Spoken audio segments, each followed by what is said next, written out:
Hi, welcome to the Beliefs Bazaar. My name is Alex, and I just want to do a quick little video talking about the debate, I guess, between people of faith and atheists. And I've watched a lot of this content recently about, there's a lot of atheist content as well as Christian or religious apologists.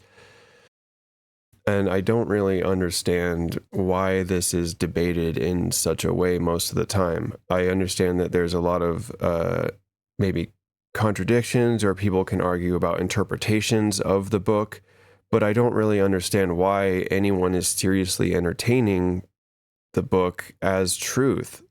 Even religious people, they only have the book to draw from, and oftentimes one of the arguments that's brought up is that, here's these places and these people, and we can know that these people and places existed, and, and this proves it, or that is like evidence for it being true.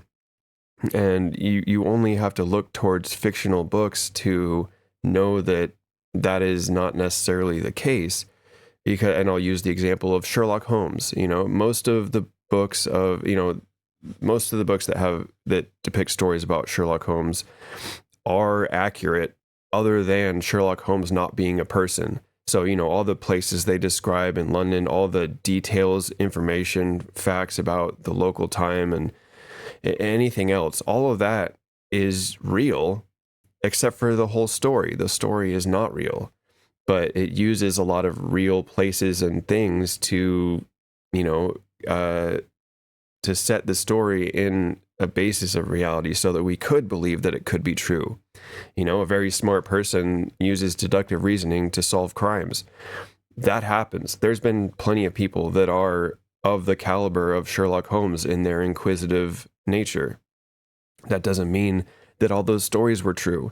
It just means that they are based on human characteristics and are relatable to humans. And so it makes a story more meaningful, but that doesn't necessarily make it more true.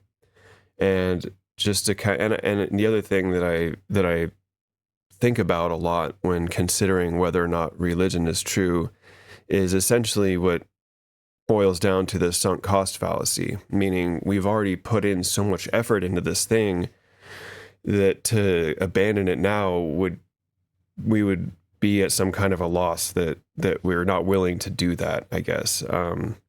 And so what I mean by that is there's a lot of, like, I guess, pomp and circumstance, if you will, surrounding religion around the world, temples, churches, all the adherents to these religions. And so looking at that, you must be like, well, if this wasn't real, why are there so many people that adhere to this thing and believe it and all these things? And for that, I don't really have an answer as to the why, but just that shouldn't be used as a reason to believe.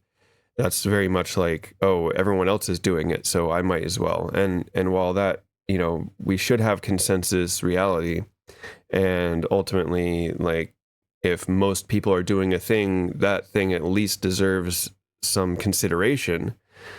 But I don't think that we should just all blindly follow anything that is being done by a lot of people.